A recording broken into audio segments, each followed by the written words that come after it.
Hello. We come to the second video following on from my brief overview of what might need to change in church now God has pressed the reset button, with the aid of COVID-19 of course. Let's be open to new and creative ideas which God plants in our hearts. God is eternally creative. He always has been and He always will be. Do not expect to be doing the same things again. Do not expect an outpouring to be like the ones you've read about in the past. We do like our formats and feel so uncomfortable when things aren't as they always are. But wouldn't it be so wonderful to break from those constraints, to free ourselves to go truly as the Spirit guides? Leaders, we need to lead by example, just as Jesus did.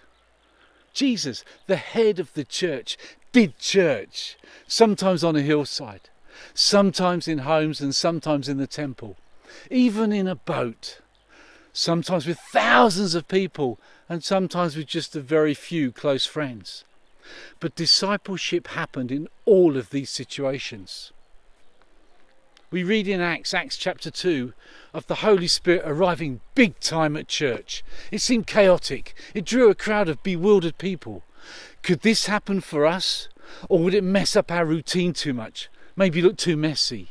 We dream of an outpouring, but are we truly open to God doing it His way, in His timing, introducing something so crazily new? It was speaking in foreign languages that time, daring to cause disruption to our daily lives, routines, and even leisure time. We must also be creative in those who fulfill the various God-ordained roles within the church. What about those people that have been ignored, but are actually anointed with particular, yet undiscovered or maybe unacknowledged giftings? Do we nurture and harness the enthusiasm of the young whilst encouraging the elderly with their wisdom? Or do we promote the separating of different generations rather than uniting them to melt and work together, complementing each other, being family, the older encouraging the younger with a dose of much needed godly wisdom? Come on, church leaders, dare to be different as God and only as God leads. We'll come back to the church roles and leadership on the next video. In the meantime, thank you for watching. God bless.